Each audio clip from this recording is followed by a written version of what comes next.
Whoa. So you just getting rid of all of them. Just get rid of all of them. Just get rid of all of them. Get rid of all of them. Just get rid of all of them. Because even though you just can't let your guard down around white. Unless you absolutely personally know these people, like and I don't even mean like, hey, you moved over here and you got to know these white people. No, I'm talking about cats you grew up with that happen to be white.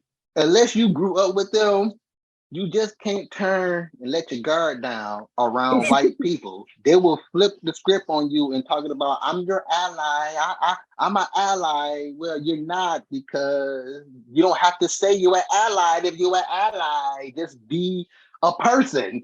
So if a white person says, man, I'm so happy to be white. I mean, it ain't gonna bother me. Okay, because sometimes I'll say, man, I love being black. Or sometimes I'll say, man, I love my people. We are so dope. So if a white person says, man, I love our people, we are so dope. Yeah. You know what? Didn't I already say I'm just gonna go with no? Didn't I already say that? I thought I did. You said you were gonna go with no, and then you blasted off all white for Earth. I say that because I treat people like another person. Like me, myself. I treat people like another person. Like, I ain't saying, hey, I'm gonna treat you like this because you white. I'm gonna treat you like this because you not colored, because in America you're colored. You're colored. If you're not white, you're colored in America. At least that's how they make it. The 1919, goddamn. And I said color, but colored goes is not just for who we call black.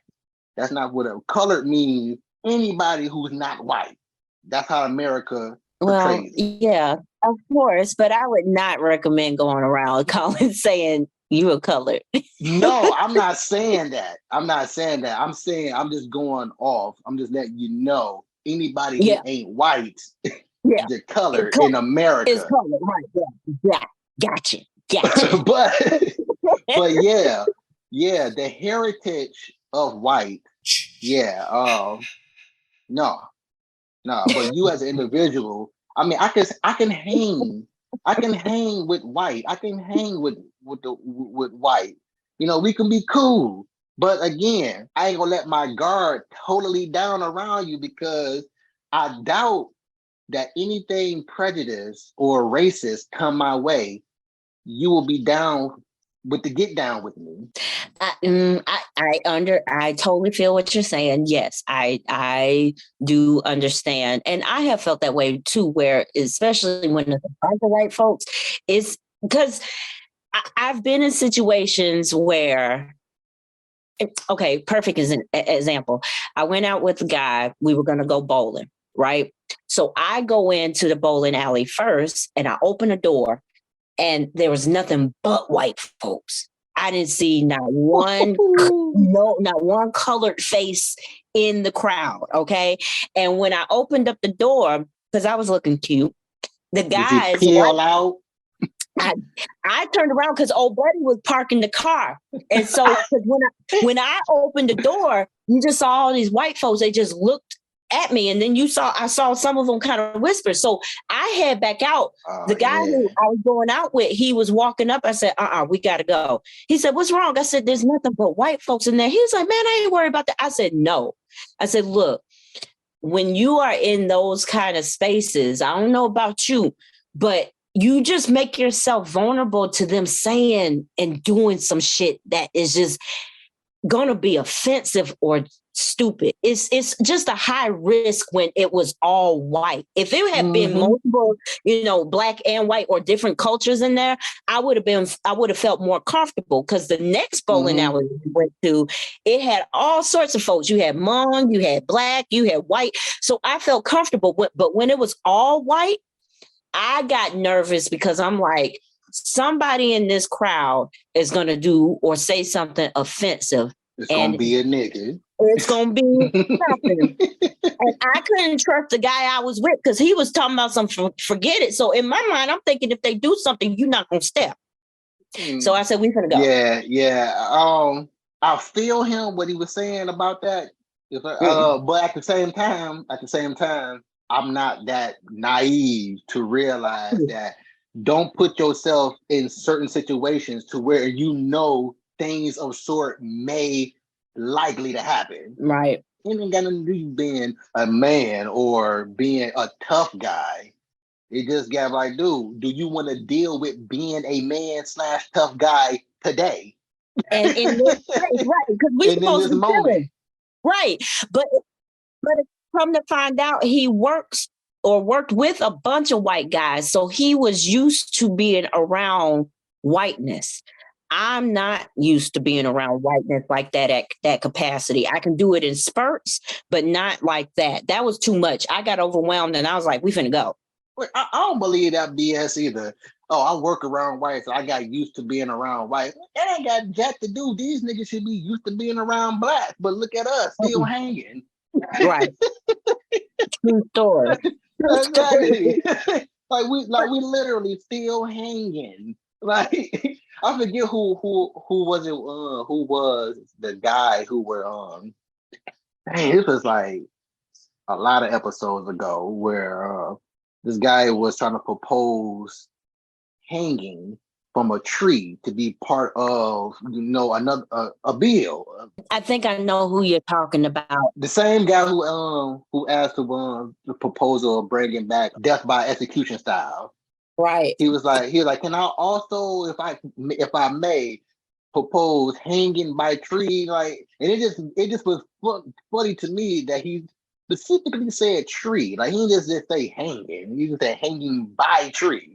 Okay, so that makes sense. It's a Tennessee lawmaker. Tennessee, yep. It's a Tennessee lawmaker, Paul Sherrill, Republican Paul Sherrill.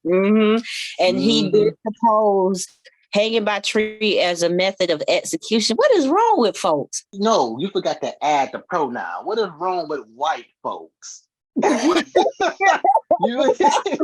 They're like, no, them niggas is disconnected with humanity, straight up. It's a straight up mental problem with white people, for real. I think there's they are saying racism is a mental health.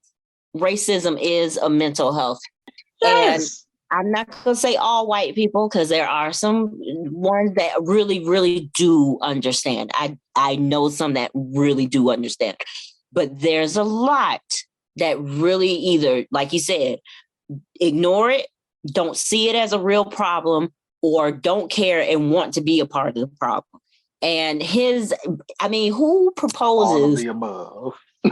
Who proposes we're going to hang folks by tree? What? You specifically said tree. Like anytime, like you already said execution style. So I guess you are going to be direct with hanging too, because execution style is a direct thing of killing somebody. But for you just to say, not just say hanging, because they used to hang people. It wasn't by tree, but in the public, just hang them by some 2x4, whatever. Part of the show. We got us a show tonight we're going to see. That's what they took dates on back in the day. Yeah, come grab your popcorn. Yeah, exactly. Go get your popcorn, get your large Coke, go get you some Starburst. It's a hanging tonight. Everybody come one for all, right? Exactly. And for you to specifically say tree, and then do what textbook white do is come back the next day or later on once they got the word out that other people were talking about this, like something was wrong with you. Oh, I understand. I might have said some pretty racy things, but whatever. But also that's part of the conversation too. When you say I'm not gonna say look, some really good. I understand that. No, that's not what I'm talking about. I understand that some, of course, it's some. We don't know every single white person that's out here doing it. So they get lumped in the general pot with the rest of the whites. How blacks get lumped with niggas. We're gonna lump them just like they lump us. Exactly. So yeah, I ain't got time to single out all the allies. I ain't got time to single out all of them. So you niggas with them too. We'll group them up. You know who you are if you're not. So just take yourself out of that category and don't be offended. There you go. Boom. Exactly. And people, not only do people, but white people most definitely know how to single themselves out of some stuff that we were all talking about in general. Like when we talk about racist white people, we know it ain't you per se. We're having a conversation about it right now. But for you to single out yourself, Susie, I didn't even know your name was Susie and that you was racist until you decided to cut me off and say, well, I ain't the one doing, I wouldn't do it. But now you are now. You are. Because I didn't say Susie's B. I didn't say Susie's what if the white woman's name was Shakita? Listen here, Sanchita. I didn't say Cheetah's B. I said white people be. But since you the white cheetah that singled herself out of white people, you be with them niggas too. You be with them. We lumping everything. It's just one big ass lump. Everybody just pick yourself out. If it don't apply, let it fly. Exactly. I feel like that's one of the biggest unnecessary disclosures of a conversation. Not all white people are racist. But no, for anybody to say not everybody for anything. Like you honestly believe that you know all those friends on your Facebook? Like, come on now. Like, come on, you don't. I know all 2,000 people. You know of all 2,000 people. You don't know those 2,000 people. John, which one you talking about? I know of some of them Johns on here. Right. That's just some of the things I be picking out when I be listening to conversation. It's just I just like to pick that out because that's part of I feel like we all need to practice. Person. Because we all say commonly use phrases due to our upbringings. Absolutely. Just like how they say change your way of thinking. It's the same thing. If you change your way of thinking, then you're going to change your way of a lot of the things you do as well. And that speech is part of that. You're going to stop saying, well, me, myself, stop saying disclosed things of that sort. When I be like white people, black people, I don't bother with some black people be. They're like, no, that's too much energy for me. I already know some black people be. Like, we already know that. We only talking about the ones that be. That's all. And you going up the context of the conversation and not the context of what you just heard. The context of the conversation. We know it ain't everybody. We don't know everybody for it to be everybody. Basically, what you're saying is that you're not going to pick apart trying to be what they say culturally sensitive about. Yes, no. PC don't even like being PC. Skip that PC bull crap. We can't say this no more. Do you even know the definition of what it is that you're talking about? We can't say. Because if you listen to it, after you read the definitions, it goes with the context of what it just said. Just read the definition. Oh boy. Well, this has been great. I gotta eat dinner, man. I can get the sense that you could probably talk all night. You would get the sense of being right. I know. Yeah. I love me some conversation. And I'm glad this all went fluid. I'm glad you had a good old time. I'm glad you wasn't offended by anything that I said, because to get offended on a lot of the things, to get offended on a lot of the stuff, for whatever it be, you were waiting to be offended by something. I think, and you know what? I could be offended, but when you deal with so many people and their lives, you hear a lot of shit where you just either have to react or you just have to hold space for what they're saying. So I don't get offended by what people say. I just really hold what you say as your thought. Yeah. That's your thought. Okay, good. All right. I hear you. Exactly. I Yeah. like to say I'm not my thoughts. These are just thoughts. I don't mind sharing my thoughts, which is a rare thing that you